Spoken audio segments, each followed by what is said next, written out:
Assalamualaikum warahmatullahi wabarakatuh. Saya Gali Pangestu, Project Manager dari Judul, yaitu pembuatan aplikasi berbasis web untuk perusahaan penyewaan sound system GMS.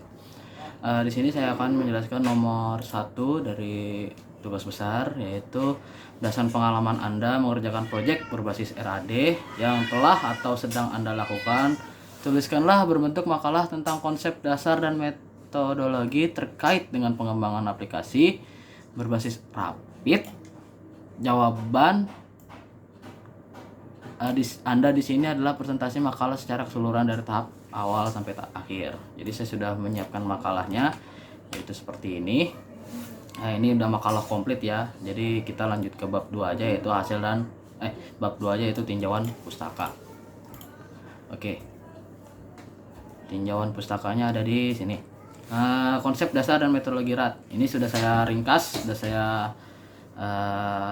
rancang dengan kata-kata sendiri. Jadi hasilnya seperti ini. Rapid Application Development merupakan salah satu dari sekian banyak model pengembangan perangkat lunak yang ada. Jadi kan perangkat lunak itu pengembangannya ada waterfall, ada RAD, ada agile, ada paling ya yang spiral. Nah, jadi kita di sini menggunakan RAD. Apa sih RAD itu? RAD itu siklus pengembangan yang menekankan pada jangka waktu yang pendek. Jadi 60 sampai 90 hari aja. Jika analisa kebutuhan di awal sudah dapat dipahami dengan benar, tidak menjadi hambatan bagi tim pengembang akan membuat sebuah sistem yang sempurna secara fungsional. Jadi di RAD ini analisa awalnya harus kuat gitu.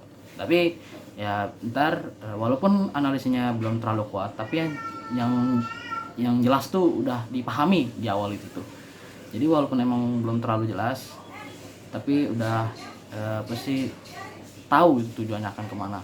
Misalkan kayak analisnya masih bingung gitu, jadi ini fiturnya nanti apa aja gitu. Tapi fitur utamanya seperti pada studi kasus kami, misalkan fungsinya itu adalah mempromosikan jasa dari penyewaan sound system GMS itu agar bisa diketahui oleh orang banyak, bisa di luar Jabodetabek. Jadi kan itu solusinya itu adalah membuat aplikasi berbasis web. Nah, jadi kan itu aja dulu analisis yang awal yang perlu dipahami dalam RAD. Jadi selanjutnya tuh bisa diiterasi antara perusahaan dan tim. Jadi diulang terus apa aja yang dibutuhin sambil wawancara, sambil observasi. Nah, jadi itu kelebihan RAD juga. Jadi dapat diiterasi secara selanjutnya. Nah, di sini ada metodologi atau model RAD. Tadi saya udah jelas sesuai dengan tujuan tim adalah waktu kira-kira 60 sampai 90 hari. Jadi kita lanjut aja ke skemanya. Itu skemanya yang pertama itu adalah perencanaan syarat-syarat. Jadi ini sudah saya bilang, jadi di sini tuh emang harus jelas. Jadi kuning. Ya, lalu ada workshop desain RAD. Jadi ini tahap desain, lalu membangun sistem. Jadi misalkan kalau kliennya kurang puas atau ada fitur yang dirasa kurang pas, diiterasi lagi, menghasilkan implementasi baru. Misalkan kalau di implementasi baru ini masih agak kurang, mungkin bisa kembali lagi, diulang lagi gitu. Jadi di sini kita mempunyai model RAD memiliki 3 tahapan, yaitu requirement planning yang sudah saya bilang tadi, analisisnya, lalu design system yang terjadi banyak iterasi tersebut, lalu implementation. Berikut adalah 3 tahapan pada model Rapid Application Development, yaitu RAD. Yang pertama adalah requirement planning. Pada tahap ini dibutuhkan diskusi dan pertemuan langsung antara pengguna dan tim pengembang dengan harapan analisa masalah dan kebutuhan aplikasi jelas saat pembuatan aplikasi. Jadi ya harus jelas ya. Jadi kan sudah saya bilang walaupun analisa awalnya itu masih samar-samar, tapi saat melakukan requirement planning, saat bertemu dengan perusahaannya secara langsung, itu akan terlihat jelas. Seperti itu. Lalu ada desain sistem. Tahap ini merupakan tahap di mana pengguna dan tim pengembang saling berinteraksi. Jadi itu RAD secara intinya itu interaksi antara klien dan si tim pengembang. Jadi kedua tim dan perusahaan itu benar-benar harus saling berinteraksi, benar-benar harus saling mengerti satu sama lain agar dapat menciptakan aplikasi yang diinginkan. maka pengguna dapat langsung mengutarakan pendapatnya pada desain yang dirasa masih tidak sesuai. Jadi misalkan use case-nya masih kurang nih, lalu ininya masih kurang nih, nah itu bisa disempurnakan lagi. Jadi si klien itu dapat merasa-rasa lagi, kira-kira dapat mengutarakan pendapatnya seperti itu. Nah lalu tim akan langsung mengeksekusi. Rancangan sistem dan desain. Keluaran dari tahapan ini adalah spesifikasi sistem yang meliputi organisasi sistem secara umum dan struktur data. Jadi misal kalau pada studi kasus kita yaitu GMS, yang pertama yaitu adalah use case, yang kedua itu adalah activity diagram, yang ketiga adalah mockup. Jadi ada 3 output di sini kalau dalam desain sistem ini. Lalu implementasi udah tahap programmer melakukan coding atau build application secara menyeluruh dari alur data yang didapat, use case yang didapat, dan serta mockup yang didapat oleh desainer, dan sudah di-approve oleh saya dan klien perusahaan.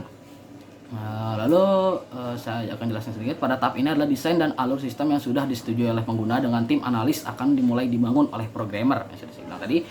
Lalu sistem akan dilakukan proses pengujian atau testing sebelum diaplikasikan pada sebuah organisasi. Pada tahap ini biasanya sistem yang sudah dibuat akan ditanggapi dan disetujui oleh pengguna. Bila belum disetujui maka akan dilakukan iterasi lagi. Nah, lalu di sini ada aktivitas model RAD. Model RAD umumnya dipakai untuk pembuatan aplikasi sistem konstruksi. Berikut adalah aktivitas model RAD. Jadi ada pertama adalah business modeling, lalu ada data modeling, proses modeling, application generation, dan testing and turnover. Di sini business modeling yang tahap ini bertujuan untuk menjelaskan semua kebutuhan yang dibutuhkan oleh tim pengembang seperti informasi dalam sebuah sistem, contohnya perangkat fisik, manusia, anggaran, dan lain sebagainya. Biasanya pada tahap ini diajukan pertanyaan-pertanyaan seperti informasi yang mengendalikan proses bisnis, informasi yang sering dimunculkan, dan pihak yang memproses. Jadi ini emang tahap awal kan. Dan seperti merancang timnya, lalu perangkat fisiknya, lalu anggarannya kira-kira estimasi biayanya berapa gitu. Lalu data modeling. Sini datanya diolah lagi, diolah dari yang bisnis modeling tadi sehingga outputnya yaitu menjadi fondasi bisnis. Jadi pada tahap ini informasi yang sudah didapatkan dalam tahap sebelumnya diolah ulang ke dalam objek data dan dibutuhkan untuk fondasi bisnis tersebut. Karakter masing-masing objek diidentifikasikan dan didefinisi hubungannya. Lalu ada proses modeling. Informasi yang sudah didefinisikan pada fase sebelumnya akan diolah dan diubah membentuk sebuah informasi yang dibutuhkan untuk penerapan sebuah bisnis. Lalu application generation, ini memulai tahap aplikasinya. Aplikasi mulai dibangun di tahap ini, tetapi aplikasi yang dibangun pada tahap ini masih belum sempurna. Jadi bisa dibilang prototype, yang mana membutuhkan persetujuan oleh saya dan perusahaan. Karena dibuat dengan tujuan pencari informasi outputnya. Hasil dari tahap ini disebut prototype. Lalu ada testing dan turnover. RAD menekankan pada pemakaian kembali komponen-komponen program yang ada sehingga mengurangi waktu keseluruhan pengujian. Tetapi pada komponen yang baru tetap dilakukan pengujian secara keseluruhan. Sumbernya dari Yurindra 2017. Lengkap pada komponen program yang ada sehingga mengurangi. Ya, jadi sesudah testing, apabila memang masih dari yang prototype tadi dilakukan testing, apabila masih ada kekurangan maka akan diiterasi lagi, diulang lagi. Lalu ada kelebihannya, setiap fungsi mayor dapat dimodulkan dalam waktu tertentu, kurang dari 3 bulan, dapat dibicarakan oleh tim RAD yang terpisah dan kemudian diintegrasikan sehingga waktunya lebih efisien. Lalu RAD mengikuti tahapan pengembangan seperti sistem umumnya, tetapi mempunyai kemampuan untuk menggunakan kembali komponen yang ada. Reusable, kan? Jadi prototype kita reusable lagi, kita bikin versi keduanya, dan itu akan menjadi versi ketiga, misalkan versi yang lebih baik lagi. Misalkan prototype kita udah nyampe V2 nih. Sampai V2 masih belum sempurna, kita bikin lagi jadi V3. Nah, seperti itu. Lalu ada kekurangan RAD, proyek yang besar dan berskala, RAD memerlukan sumber daya manusia yang memadai. Jadi memang kalau memang aplikasinya berskala besar, itu perlu tim yang hebat gitu. Nah, sudah 9 menit, saya akan stop dulu. Ya, kita lanjut lagi. Lalu di sini ada kekurangan RAD tadi yang sudah saya bilang, proyek yang besar dan berskala RAD memerlukan sumber daya manusia yang memadai untuk menciptakan jumlah tim yang baik. Lalu RAD menuntut pengembangan dan pelanggan memiliki komitmen dalam aktivasi rapid fire yang diperlukan untuk melengkapi sebuah sistem dalam waktu yang singkat. Jadi di sini juga pengembang dan pelanggan tuh memiliki komitmen yang kuat untuk membuat aplikasi rapid ini karena dibuat secara cepat dan emang waktunya terbatas. Kayaknya kalau emang kurang, jika komitmennya kurang, jadi RAD itu akan gagal. Itu. Dan juga kekurangan satu lagi di sini saya akan jelaskan secara singkat aja. Jadi misalkan pelanggan atau perusahaan yang terlalu bawel atau rewel lah nah, jadi fitur ini harus ada, padahal tuh sebenarnya itu fitur di aplikasi itu tidak terlalu butuh gitu. Tapi karena dia emang ingin menciptakan aplikasi sebagus mungkin, jadi dia tuh beranggapan seperti demikian, padahal fitur tersebut itu akan hanya akan menjelekkan aplikasi gitu. Dan juga misalkan dia mengutarakan fitur tersebut udah hampir jadi, nah itu kan akan susah. Nah itu menanggapi pelanggan seperti itu sesuatu kekurangan RAD. Tapi ya sebagai tim kita sabarin aja, mau nggak mau karena itu perintah dari perusahaan. Tapi bisa kita tolak juga apabila emang itu merugikan aplikasi gitu. Lalu di sini ada teknik pengumpulan data, nggak saya itu udah dari makalah. Jadi dari tugas besar. Jadi kita teknik pengumpulan datanya itu adalah observasi. Kita datang langsung ke perusahaan, lalu di pustaka kita mencari referensi dari jurnal, karangan ilmiah dan lain sebagainya. Lalu sini ada hasil pembahasan requirement planning. Jadi sini kita akan mempunyai 4 orang, yaitu Orgali Pangestu sebagai manajer proyek, tugas untuk mengatur dan mengawasi jalannya proyek yang berlangsung, itu saya. Lalu ada analis, menganalisis sistem yang sedang berjalan dan sistem yang dibutuhkan oleh gembang musik selaras, 1 orang yaitu Hayati Sarah Sabila. Lalu desainer yang merancang aplikasinya, ada Davin Fasadia yang membuat use case, alur program dan sebagainya, dan mockup. Lalu ada programming atau programmer, yaitu si Diki Firmansyah, pembuatan program aplikasi. Nah, gitu. Lalu kita lihat dulu di sini ada jadwalnya. Jadi kita mempunyai jadwal 7 days pada perancangan proyek, yaitu terdiri dari pembahasan proyek sampai survei perusahaan.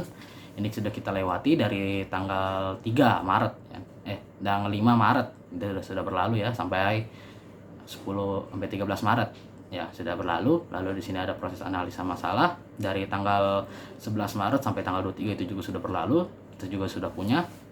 Lalu perancangan aplikasi di sini ada dari 20 Maret sampai 30 Maret. Nah, itu juga sudah berlalu. Desain UML dan mockup kita juga sudah punya, uses dan alur programnya. Nah, di sini kita masih tahap ya. Lalu 14 Maret testing. Oh, ini 14 Mei. Jadi dari 1 April sampai 14 Mei. Jadi sini ada proses pembuatan prototipe, testing prototipe, penyempurnaan dan testing. Yang akhirnya akan dijalankan dari 15 Mei sampai 27 Mei, yaitu adalah closing project. Ya, jadi laporan requirement analisisnya yaitu mempunyai biaya seperti ini. Ya, jadi hasilnya itu adalah 7.510.000 dari langsung personilnya. Jadi bisa dilihat aja di sini lah, biaya langsung norm personelnya yaitu server, domain dan diskusi antar instansi yaitu 670.000. Jadi rekapitulasinya itu sudah saya rangkum menjadi 3.458.000. Ada tahap requirement di sini, ini saya jelaskan. Jadi tahap requirementnya tadi tahap awal. Jadi kita menjelaskan masalah-masalah apa saja dan kebutuhan-kebutuhan apa saja yang ada di perusahaan. Lalu pembuatan kelompok, ya ada Gali Pangestu, Hayati Sarah Sabila, ada Davin Fasadia dan Diki Firmansyah. Lalu observasi dan wawancara. Ini pertanyaan-pertanyaannya. Dan saya bertanya selamat siang. Jadi yang pertama kali ingin bertanya, misalkan seperti penjualan atau pengelolaan data atau sebagainya. Lalu narasumber menjawab dia masih kekurangan mempromosikan produknya atau jasanya tersebut. Jadi kita buat aplikasi berbasis web. Lalu di sini ada pertanyaan lagi selain nah ini selain promosi, dia juga kesulitan untuk pencatatan data gitu, data-data customer yang sudah berlalu atau data-data customer yang ingin dieksekusi ke lapangan. Nah, itu juga masih belum jelas karena masih ditulis tangan. Jadi kita akan buat semampu kita. Jadi misalkan customer memesan jasa tersebut, jadi langsung ada tanggal berapa dia memesan, untuk tanggal berapa dia memesan, dan lokasi event tersebut akan dijalankan. Lalu di sini Nah, itu apalagi kesulitan yang dialami. Jadi di sini tidak ada kesulitan lagi yang dialami. Jadi kita langsung saja ke kebutuhan pengguna. Jadi di sini adalah manajemen pemesanan jasa sound system, lalu manajemen laporan pemesanan. Itu kebutuhan penggunanya. Lalu di sini kebutuhan sistemnya itu GMS dapat menambahkan data atau jasa perusahaan, dapat mengedit informasi atau perusahaan, dapat menghapus data atau jasa perusahaan. Lalu ada manajer laporannya, laporan pemesanan oleh customer dan laporan pemesanan oleh customer, mencetak dan melihat. Lalu kok non fungsionalnya adalah dapat diakses dengan mudah, pasti. Lalu user friendly, gampang dioperasikan, pasti. Keamanan yang baik saat bertransaksi pasti juga, dan mudah mengoperasikan. Yang tadi adalah user friendly tersebut. Nah, lalu ada desain sistem. Nah, di sini kami mendapatkan sebuah iterasi, yaitu pada saat kita membuat sistem, kita langsung berdiskusi ke perusahaannya. Nah, di sini dia mendapatkan masalah, yaitu dia maunya si user ini melakukan login terlebih dahulu. Jadi dia bisa lihat siapa sih yang mesen gini. Jadi namanya nggak cuma ditulis gitu. Jadi pakai akun untuk memastikan keamanannya. Jadi oke, kita buatkan. Jadi use case pertamanya sebelum kita revisi adalah seperti ini, tidak ada login ya di atas ya. Ini tidak ada login di sini. Nah, lalu mockup tampilan juga tidak ada menu login di sini, hanya ada menu saya gedein. Nah, ini kelihatan nggak ya? Ini hanya menu home dan book online, dan tidak ada user ya, harusnya di sini ada login user. Nah, lalu setelah direvisi akan menjadi seperti ini. Nah, ini ya. Nah, sini login, order, transaksi, cek history, neo jasa, maintenance. Lalu sini juga ada user yang login.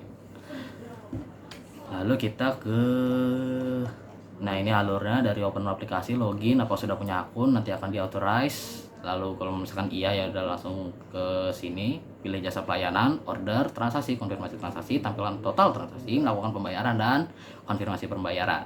Jadi kita langsung misalkan user yang mau langsung logout, silahkan logout gitu. Kalau belum punya, akan sync up ke atas, login lagi. Maksudnya sync up, kita daftar dulu baru login lagi gitu. Tampilan mockupnya seperti ini yang tadi sudah saya jelaskan. Nah, ini our service-nya cleaning, repair, and delivery and setup. Lalu ada order GMS, jadi service 1, service 2, service 3. Lalu ada implementasi, code and building aplikasi. Ini kita menggunakan wix.com ya.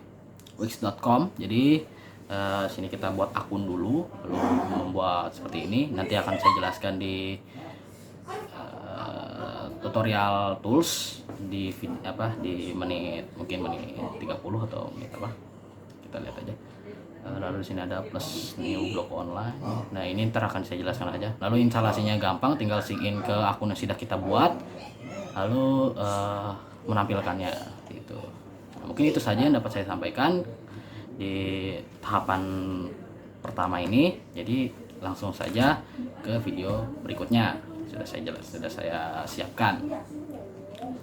Jadi itu saja untuk tahap pertama. Jadi sampai ketemu di video berikutnya. Salam. Lalu saya akan lanjut ke tahap ketiga. Berapa menit? Ya, saya di sini akan menjelaskan nomor 3, yaitu bagaimana pemahaman saya tentang tools-tools yang saya gunakan.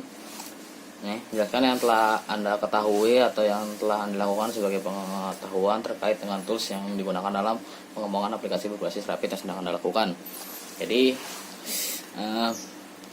analisis dan saya untuk membuat schedule menggunakan Microsoft Project. Lalu saya menggunakan Microsoft Word untuk membuat proposal. Lalu Adobe XD digunakan oleh desainer untuk membuat mockup, dan Star UML digunakan oleh desainer untuk membuat UML. Sedangkan untuk membuat website, programmer menggunakan wix.com untuk membuat website tersebut. Dikarenakan mengapa menggunakan wix.com yang hanya drag and drop? Karena kan yang tadi sudah saya bilang di awal, yaitu kita hanya memiliki waktu 60-90 hari. Jadi kita menggunakan wix.com.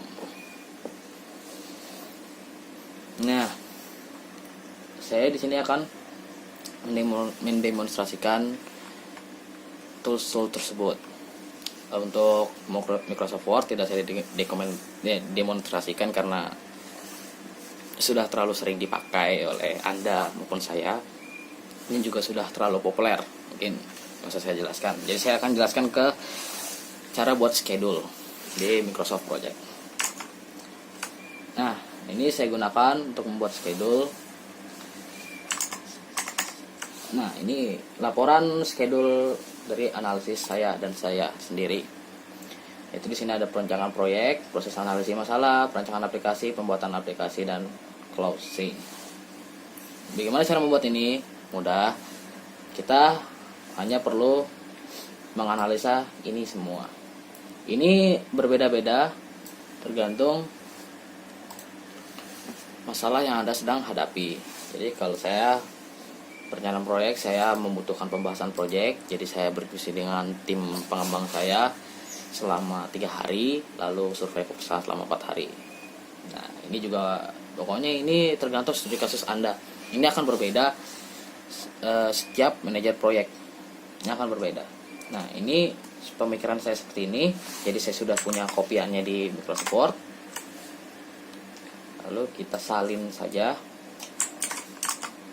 Dan kita buat file baru di Microsoft Project. Kita buat baru di task name. Kita Ctrl V aja. Nah, nggak bisa digedein lagi. Ya sudah lah. Saya gedein ininya aja. Nah, mungkin sudah mulai terlihat. Setelah ini diapain? Ini perencanaan proyek. Itu tadinya kan dia perencanaan proyek itu merupakan tahap awal dari pembahasan proyek dan survei proyek. Jadi misalkan kayak ini kayak induknya lah. Nah, pembahasan proyek dan survei proyek ini perlu di indent task. Pencet aja klik kiri, maka akan terjadi seperti ini. Ini nggak usah.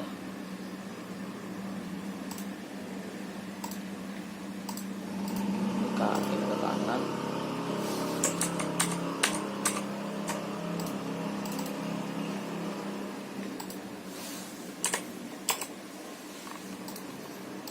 Ini kita indent task. Ini kita indent task. Ini kita indent task. Ini kita indent task. Nah, berarti satu-satu, jangan dua. Lalu proses analisa ini adalah induknya. Analisa masalah dan requirement ini adalah anaknya. Kita indent task lagi. Nah, akan terjadi seperti itu. Lalu dengan perancangan aplikasi juga sama. Desain UML dan mockup begitu adalah anaknya dari perancangan aplikasi. Jadi kita ke indent aja. Indent. Lalu pembuatan aplikasi juga indent. Ada salah. Ini indent. Udah. Di testing prototype indent.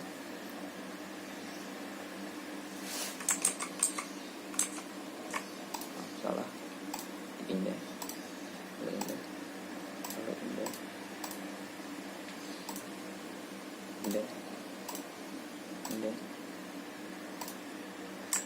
Oh, kita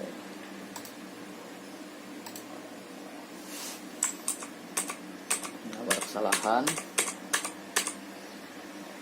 Ini pembuatan aplikasi ini.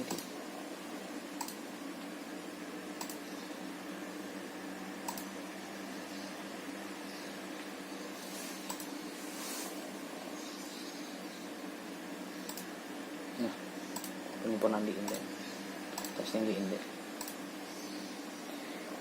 pelaporan akhir di indent, closing project juga di indent. Jadi di indent di setiap induknya. Oke, lalu kita setting dash-nya di sini. Nah, karena saya sudah punya ininya, jadi saya ikutin aja yang ada di sini.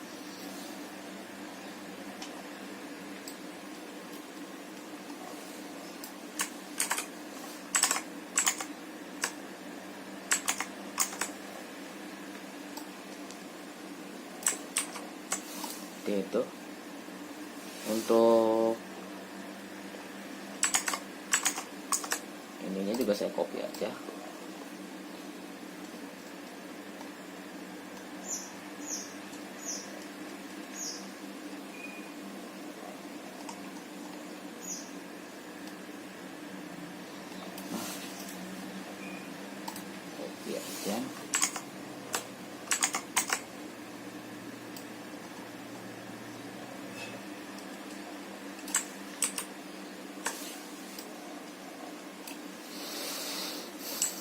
akhirnya dia akan mengikuti seperti ini.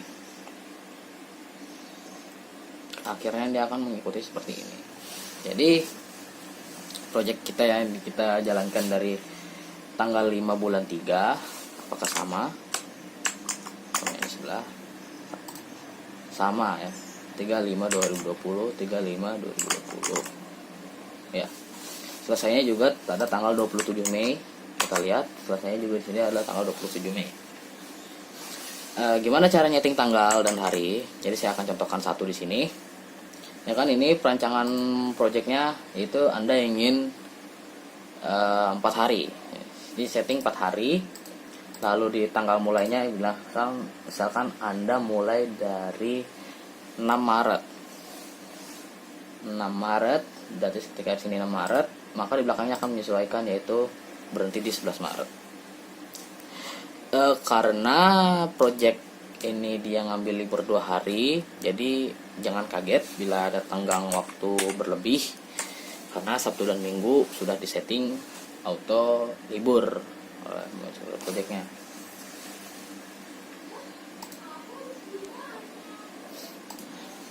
Ini sudah untuk project. Anda bisa project tadi Anda bisa ekstrak menjadi gambar, yaitu dengan file save as atau export. Jadi kita sini akan memilih export, save as saja. Ini ganti menjadi PDF. Anda bisa. Jadi misalkan saya ekstrak ke pictures, oke. Maka tadi di picture tadi akan ada PDF-nya. Nah, ini. Nah, akan jadi seperti ini. Ya. Lalu kita akan ke Star UML.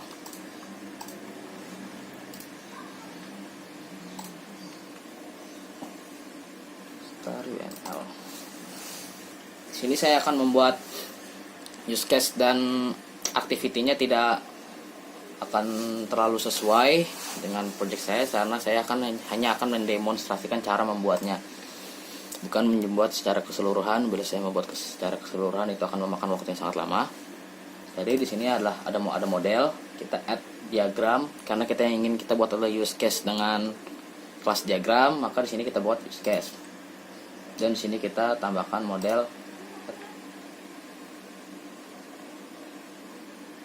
Oh, satu-satu. Berarti kita kerjakan use case terlebih dahulu. Sebelum itu saya skip dulu.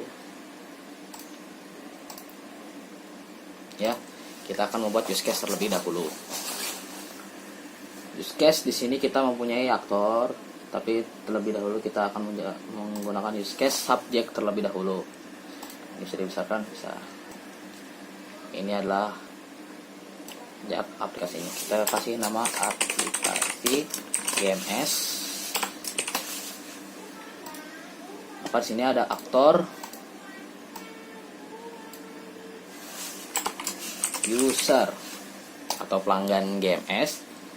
Lalu di sini ada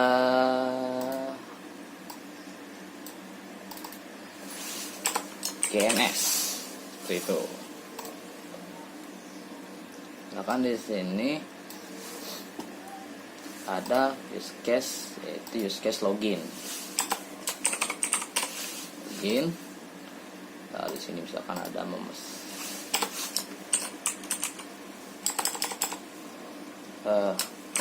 pilih biasa.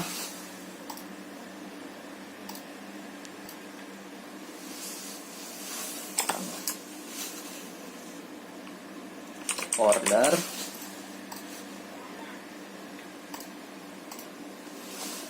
Ini membayar.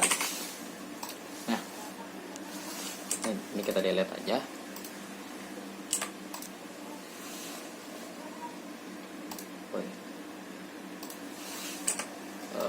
Kelok tadi. Nah, kita geser-geserin dulu, kita atur-atur terlebih dahulu. Lalu kita pilih asosiasi. Ada ini ada ini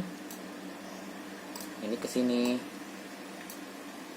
ini ke Ini hapus typo membayar. Lalu setelah user dapat melakukan keempat hal ini, GMS juga dapat mengecek hal tersebut. Dia dapat mengecek apa saja yang dipilih jasanya oleh user. Dia juga dapat mengecek user mengorder apa saja. Lalu dia juga bisa mengecek apakah user sudah membayar.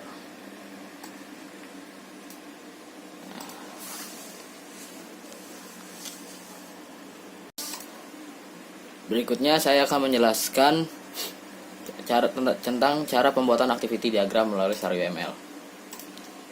Di sini kita akan file new,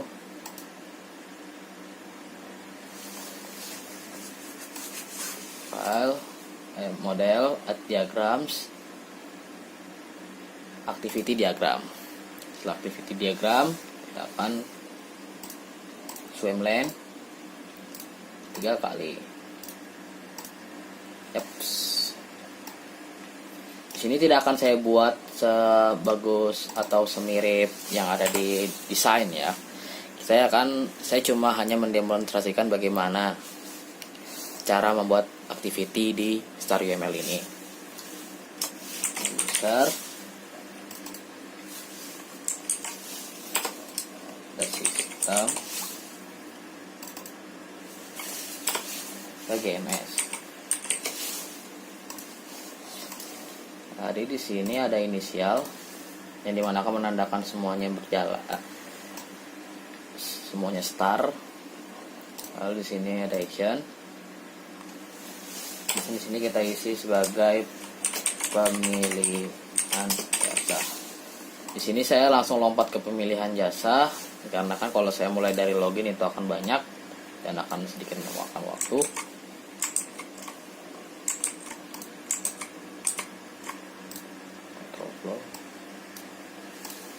Sudah pemilihan jasa, lalu kita buat action di sini. Setelah pemilihan jasa dikirim ke aplikasi, maka aplikasi akan menanggapinya membuat order.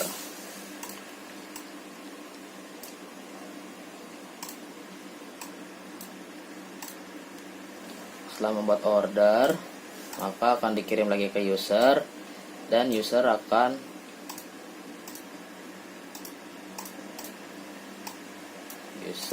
order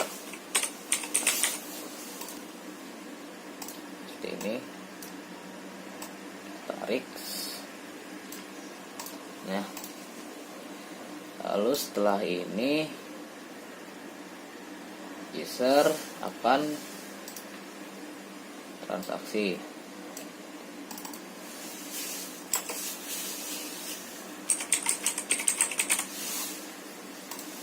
Setelah order, user akan melakukan transaksi. Lalu setelah dia menyelesaikan transaksi,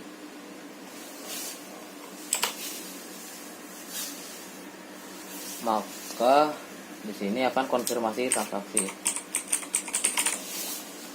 Konfirmasi tersebut akan dikirimkan langsung ke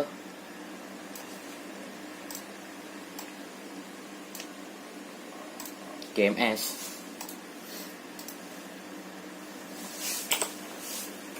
Verif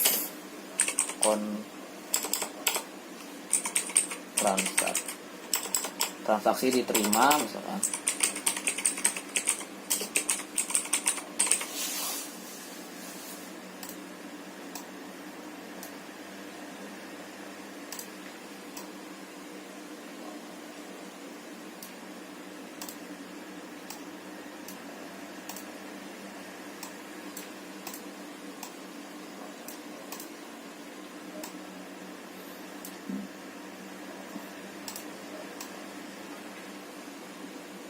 Transaksi diterima, maka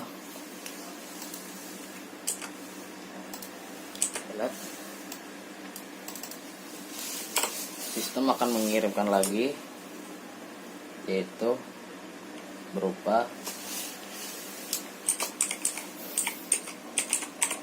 hasil order.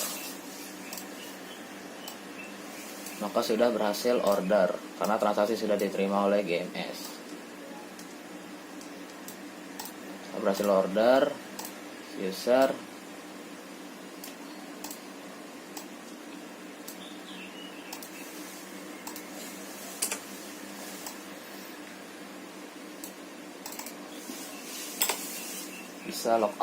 bisa logout dan ini bila diinginkan.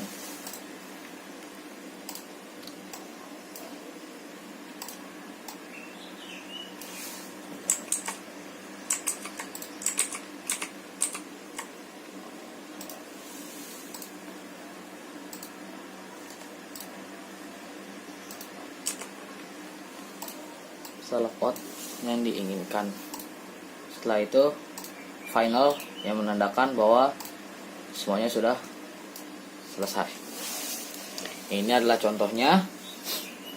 Ini bisa diekstrak lagi seperti use case, yaitu dengan ekspor diagram SPNG, activity diagram 1,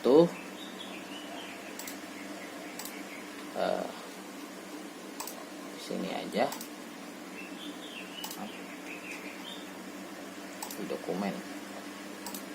Nah, dokumen sudah kesimpan, maka kita lihat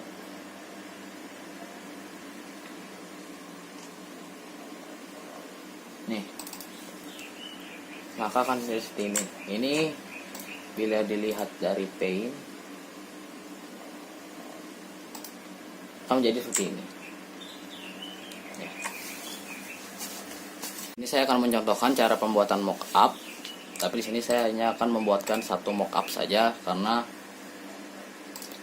kalau saya buat semua akan memakan waktu yang lama. Ya, di sini saya akan membuat satu mockup saja, yaitu mockup home.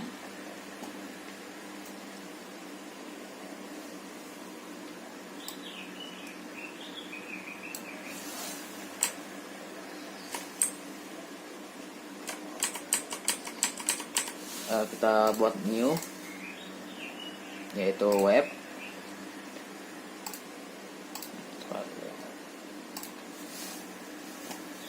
Kekecilan new.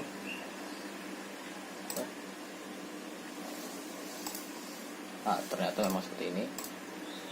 Kayaknya saya kurang gedein ini.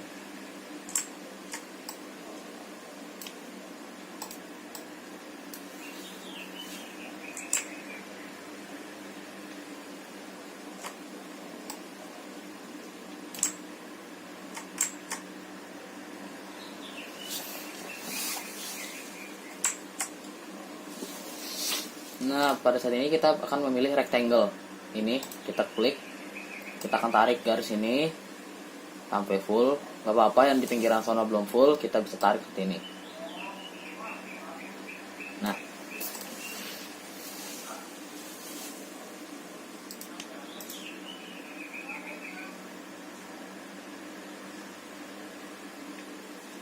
sini saya akan warnai, misalkan yaitu fillnya adalah seperti ini.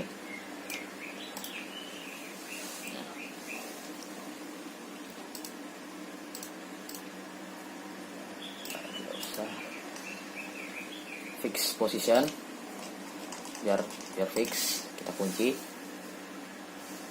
Lalu kita akan membuat line di atas seperti ini. Tidak apa-apa walaupun kelihatan, buat saja dulu walaupun masih agak begitu miring. Lalu di situ kita akan besarkan, yaitu saya akan memilih besarnya adalah 15. Nah, untuk itu kita akan tambahkan lagi di sini, itu bernama home. Home masih terlalu kecil, kita akan besarkan lagi. Itu di sini ukurannya adalah 50. Kita akan warnai, yaitu adalah putih,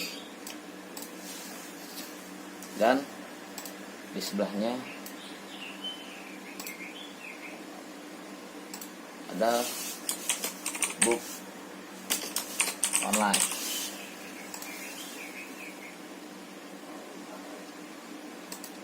Kita akan geser dulu, samakan. Nah, setelah itu kita akan rectangle lagi. Kita akan buat seperti ini. berwarna agak ke abu-abuan.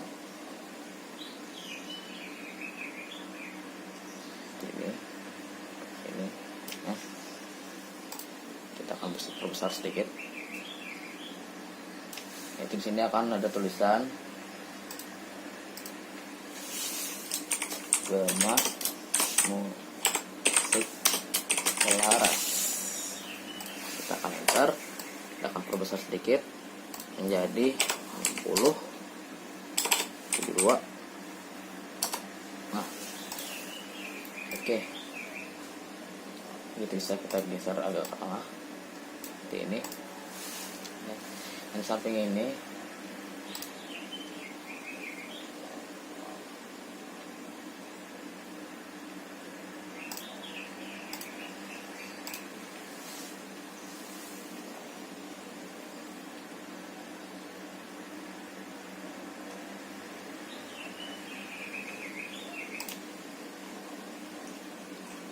seperti ini.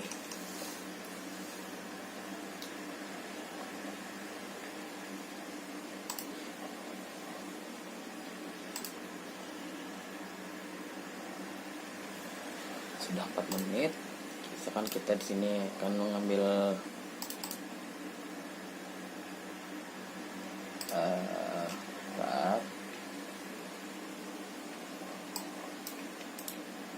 gambar.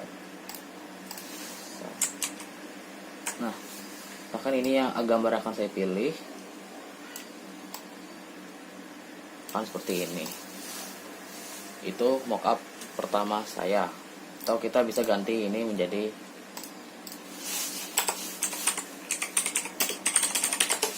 gambar mixer, bukan mixer, ini sound. Nah, ini bisa kita download salah satunya. Kita copy, kita masukkan ke sini. Apakah bisa? Bukan ini. Ini coba aja. Nah, ternyata bisa. Kita lihat saja ini. Nah, kira-kira tampilannya akan menjadi seperti ini. Bisa kita ekspor menjadi, kita save aja dulu. Save. Nah, ini sudah jadi. Kita ekspor. Formatnya adalah PNG. Kita bisa ekspor dan akan masuk. Nah, kebetulan saya tidak perlu, jadi saya cancel saja. Saya langsung keluar saja. Tutorial selanjutnya, saya akan membuat website, yaitu dengan wix.com. Yang pertama yang kita akan lakukan adalah sign in terlebih dahulu. Dan di sini saya juga tidak akan membuat websitenya sampai ke tahap yang bisa booking, karena sampai tahap booking itu memerlukan akun Wix Premium. Nah, ini adalah website yang saya bikin. Saya sudah coba-coba. Saya sebenarnya bukan programmernya, saya cuma hanya mau coba-coba. Kalau aplikasi yang asli dipegang oleh programmernya. Jadi ini cuma site saya aja, saya hanya iseng-iseng.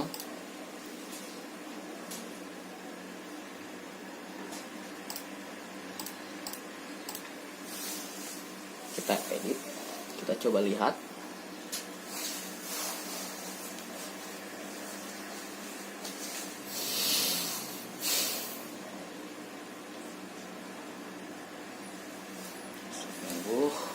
Nah, kita preview.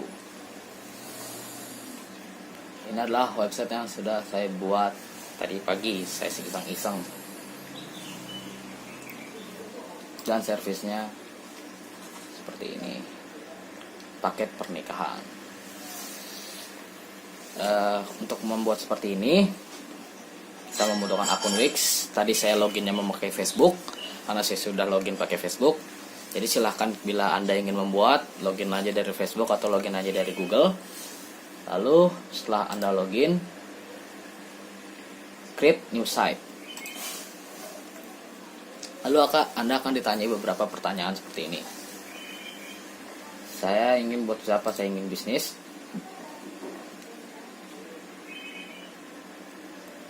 With the Wix editor. Choose template. Nah, di sini templatenya saya menggunakan bisnis. Tapi kita cari lagi, yaitu service dan maintenance. Saya ingin template saya ya seperti ini. Kita cari lagi. Nah, saya ingin seperti ini. Kita edit. Tunggu.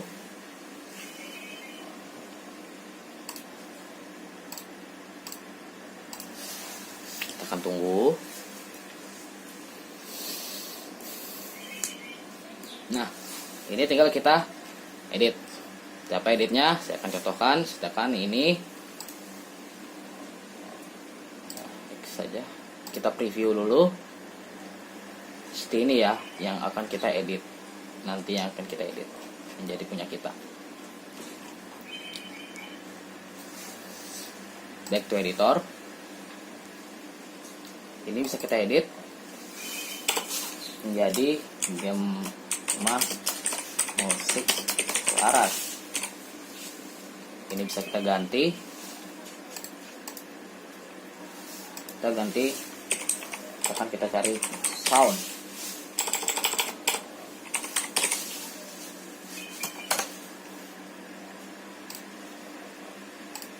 Kita mintakan ini, kita add to the page.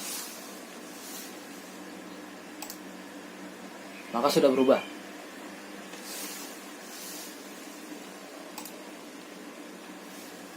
Editor, latar belakang bisa kita ganti menjadi image. Kita cari lagi, yaitu sound.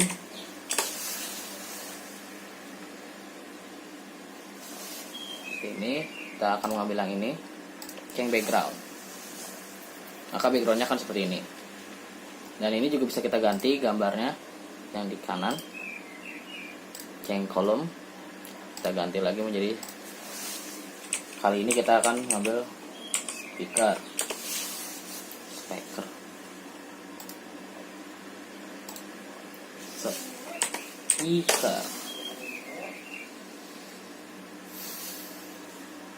Oh, ternyata tidak ada. Baiklah, selain speaker kita bisa menjadi sound saja. Nah, ini boleh kita change ground. Nah, kita sudah bisa preview. Nah, sudah bagus bukan? Kita back to editor. Kita ganti ininya. Kita ganti menjadi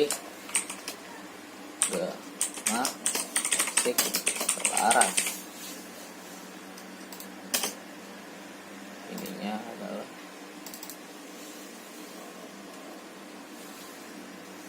welcome to, biarin.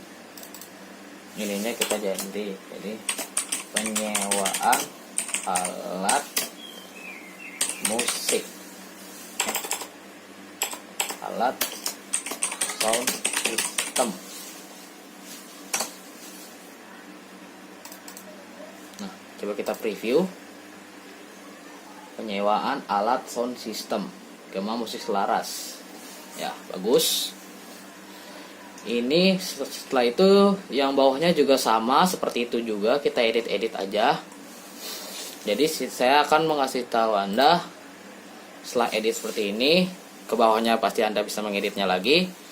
Tapi yang saya ingin tunjukkan yaitu adalah menambah service, karena kita kan juga bentuknya adalah service.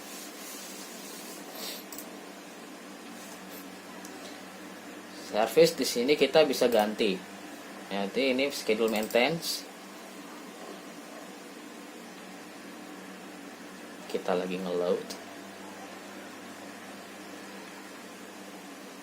Nah, kita bisa manage service.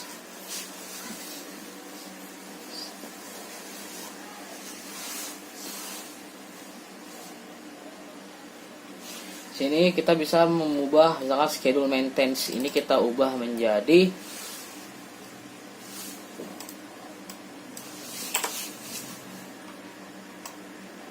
misalkan adalah paket pernikahan.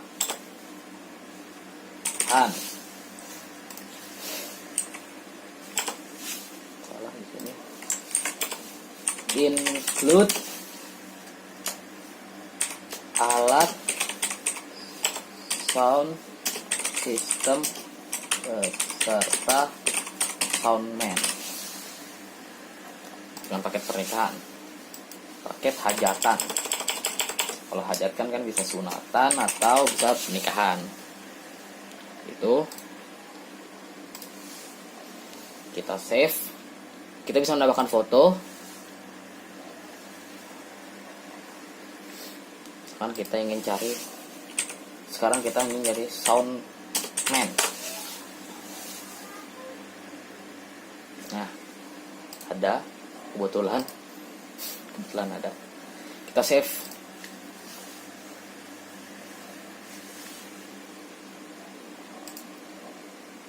Maka harapan kita akan menjadi seperti ini. Kita preview. Nah, paket hajatan include alat sound system beserta soundman. Bila kita ketik book now. Nah, saya disuruh upgrade karena saya bukan user premium. Makanya saya tidak bisa menunjukkan lebih lanjut. Mungkin di akun programmer bisa, tapi di sini saya back to preview dulu. Sini bisa kita chat, tapi sayangnya kita tidak punya akun premium. Nah, misalkan ini kita preview lagi. Ini dipencet learn more. Maka yang keluar adalah ini.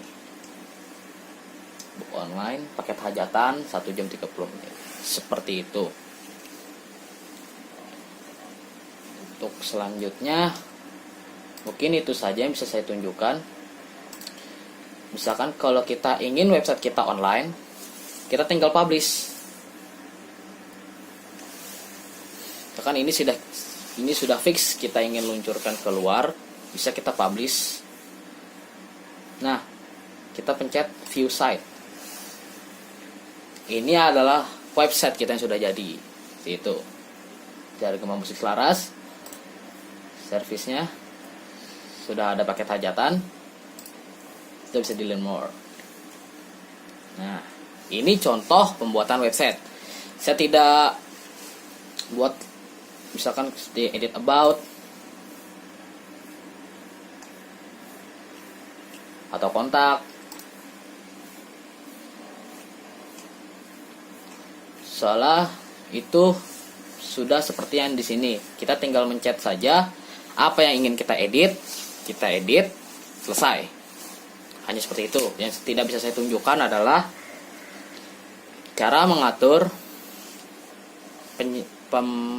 penyewaannya, karena saya tidak punya akun premium. Itu yang punya adalah programmer. Makanya saya hanya bisa menyampaikan sampai sini. Itu saja dari ketiga